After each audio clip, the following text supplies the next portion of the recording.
Ovitt here, and we're beginning a series, a 4-part series we call Footbridges. That's right, for the next 4 sessions we'll be talking about footbridges. You know what I'm talking about, those bridges that are tied between 2 points over a chasm or over a river, wherever it might be, but that's held by cables, and it has planks on it, and you can walk across, and for the most part they're safe, but they have that feeling of being unsettling because it moves underneath your feet. Have you ever been on one? It's a different kind of experience. It can be scary. It moves, it shifts. But you know, they're usually very well engineered. They're held up by cables that could, in reality, hold elephants. You could drive cars across them.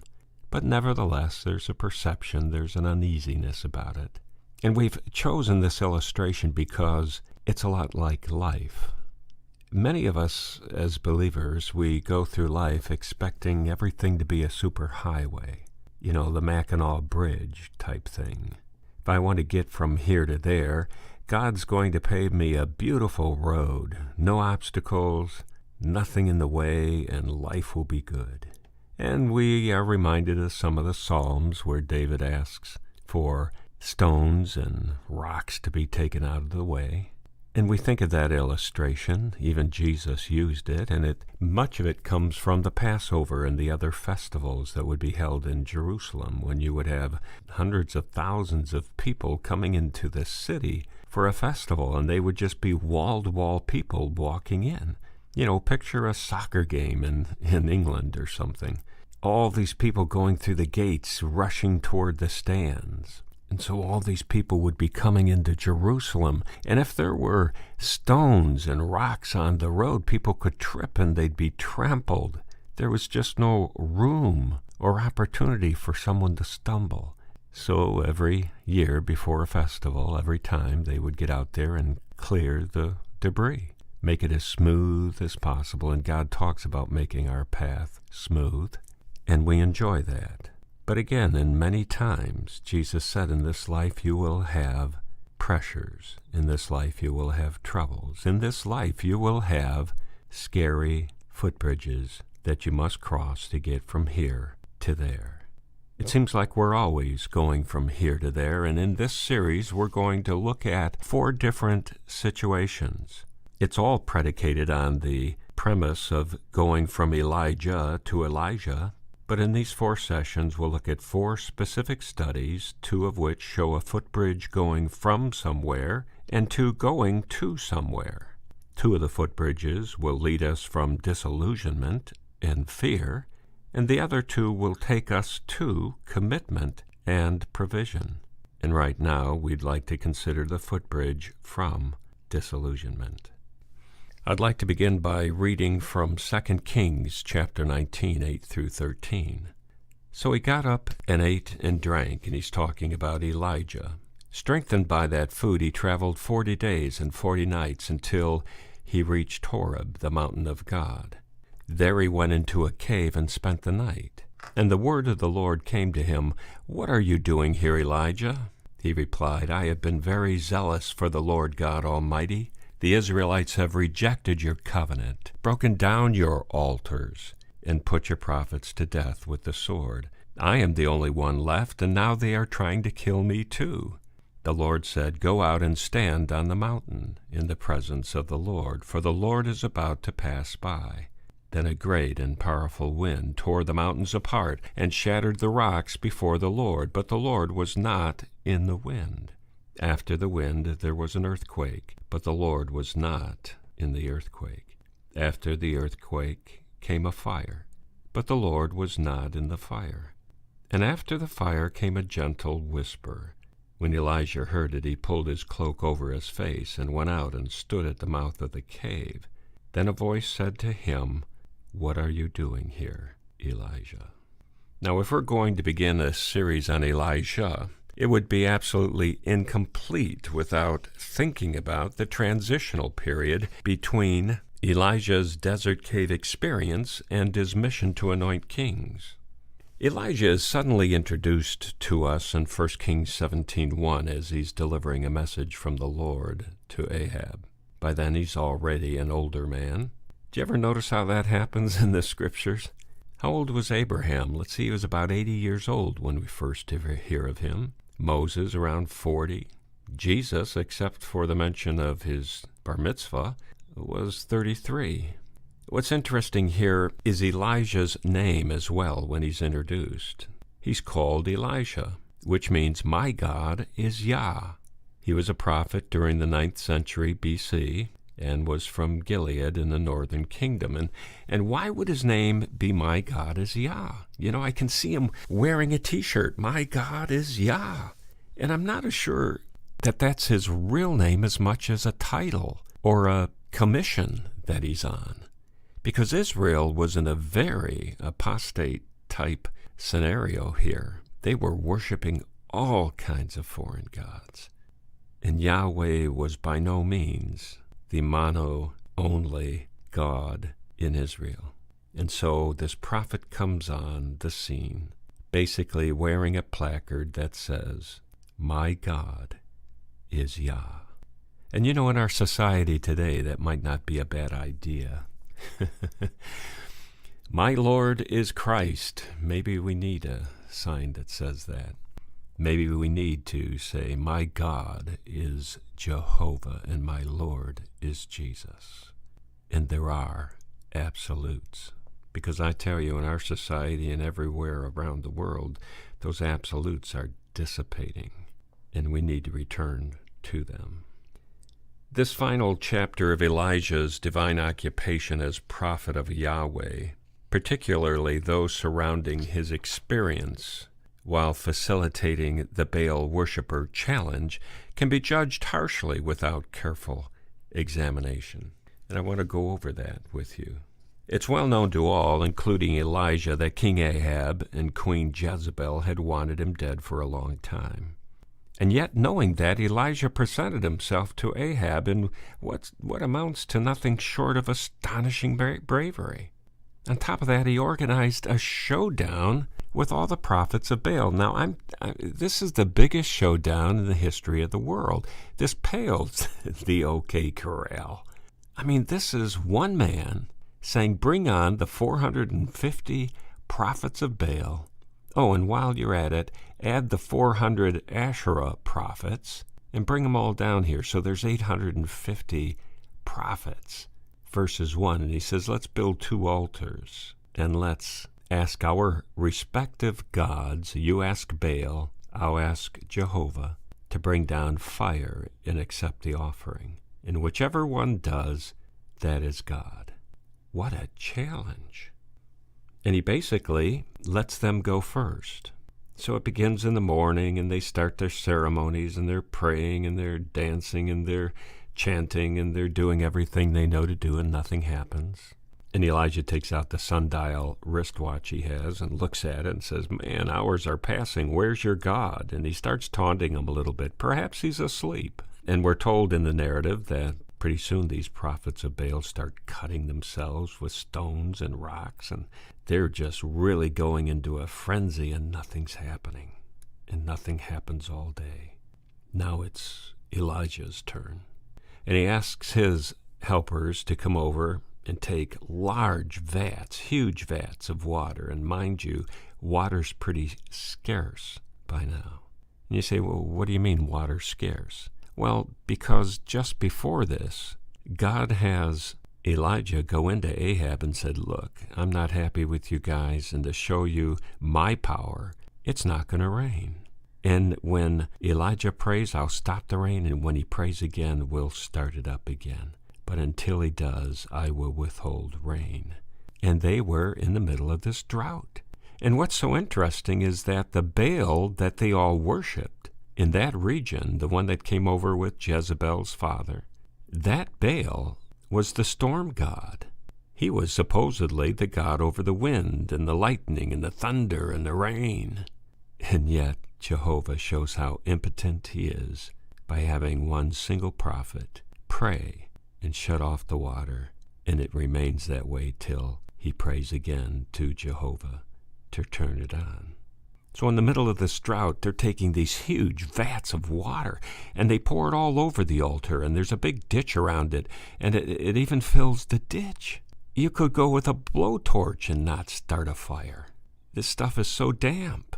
But nevertheless, Elijah prays, and God, with a miraculous sign, sends down this fire that just laps up everything around it, consumes the entire altar, all the water, everything out of the trench. It's gone. And the people freak out. They see this and they're jubilant, and it immediately starts a revival. And even Ahab was impressed. I can just see him looking at this and saying, what have I done? How have I let all these other gods in here when Jehovah is the one and only God, the most powerful in the world, in the universe? How did I let this happen on my watch? And I believe with all my heart he was stirred, because we're told that he goes back to the palace immediately to talk to Jezebel. Now that brings me to the kicker of this story. The real problem with this story is, where in the world is Jezebel in all this? How many times have we planned evangelistic campaigns, or we plan events where we're going to share the gospel, and how disappointing it is when some that need it the most, some that you really wanted to present this to, do not show up. It's frustrating. And it's so curious that Jezebel, Elijah's most ardent opponent, wasn't present for this miraculous display of Yahweh's power and his sovereignty. So following this overwhelming victory by Yahweh, many repented, and like I said, I believe Ahab was stirred in his heart, and he returned to the palace to report the stunning display to his wife.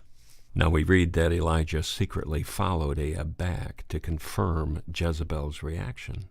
Now at this point, Elijah and all of us logical readers expect Jezebel to acknowledge God and join the repentant masses, which of course did not happen. Quite the contrary. Jezebel vows to end Elijah. She says, "May the gods do to me if by this time tomorrow Elijah is not dead." So he hears this, and Elijah leaves the palace, and we're told that he runs for his life. Now, the nature of his motivation here has been widely speculated. Was it fear, or was it disillusionment?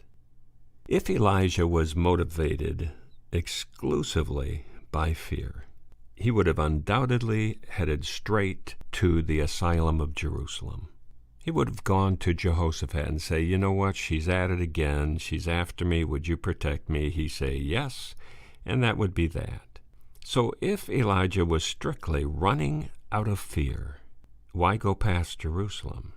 We're told that he goes 40 miles past on foot. Now to put this in perspective, a modern-day 30-year-old in moderate shape can move at about 3 miles per hour on flat ground. Those 40 miles would have taken over 13 hours. We don't know exactly how old Elijah was, but it's safe to say he wasn't in his prime. And we certainly know that the terrain was anything but flat and ideal.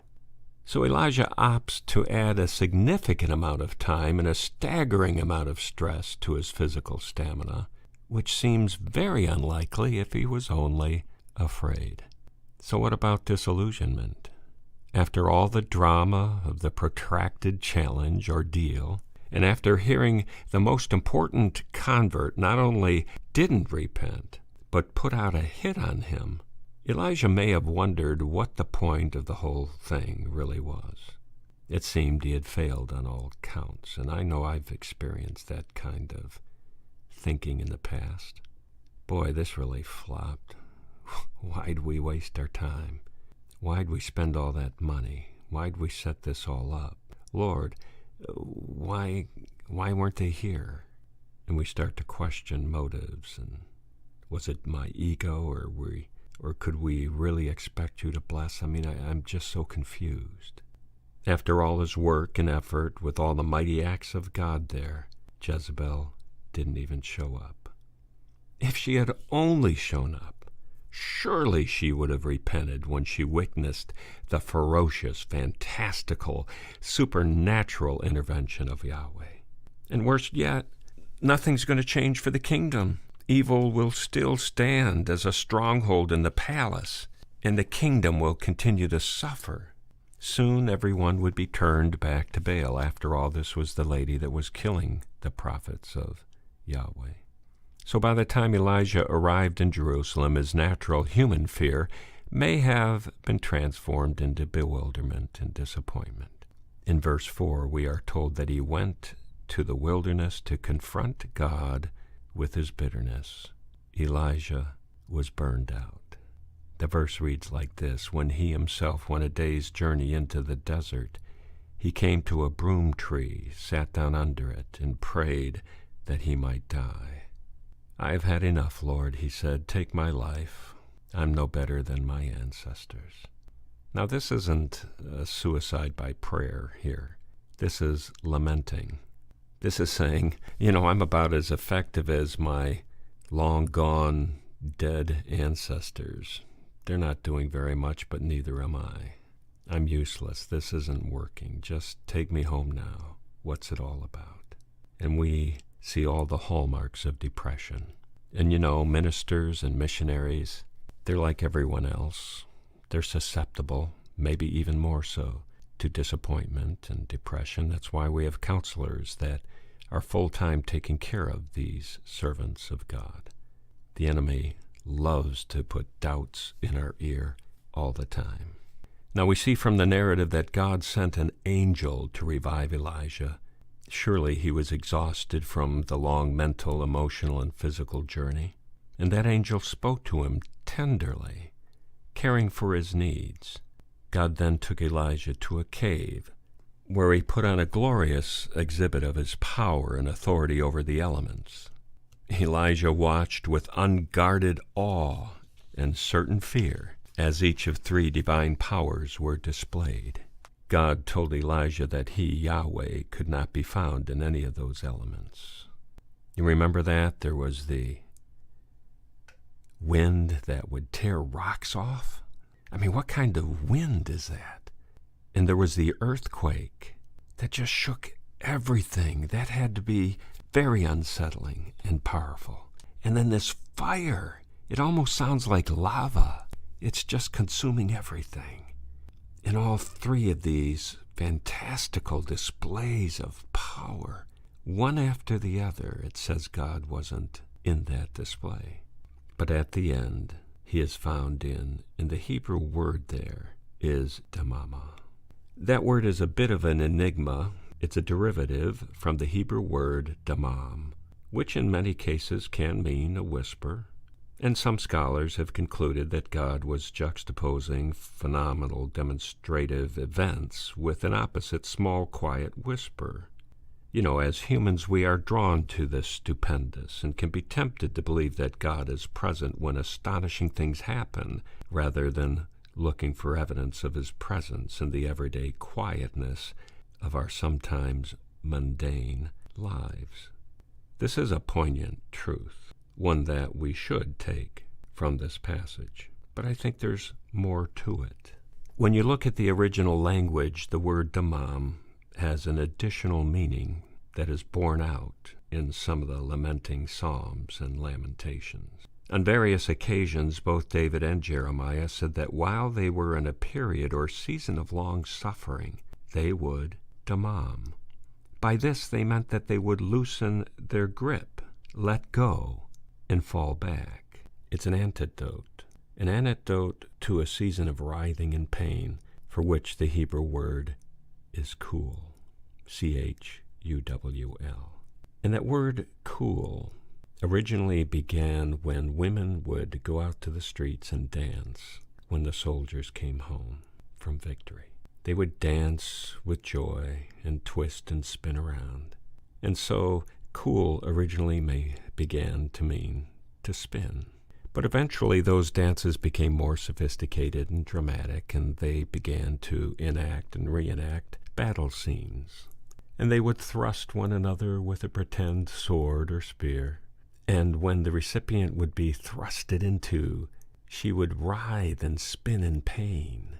And so the word cool became to be known as spinning relentlessly around and around, in pain, writhing with no end in sight.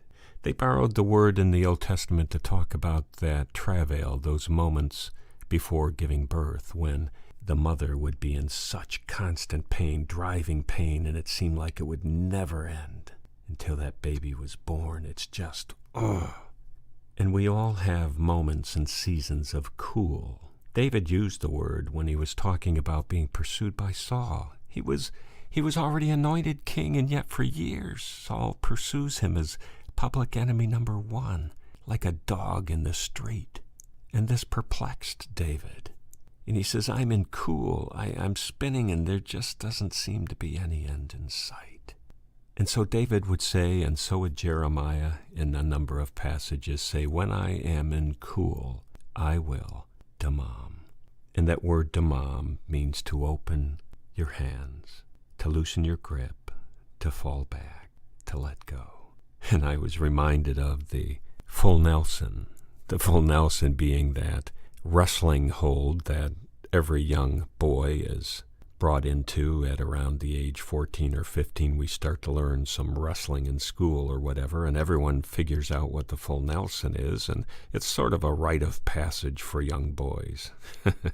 I remember my twin brother and I doing it. It's where you clasp both hands together behind the neck of your opponent, and you bear down on it under their arms, and they can't move.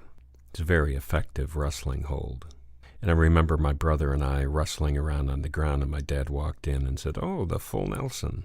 And we said, yeah. And he says, boy, do you like to know how to get out of that? And we said, sure.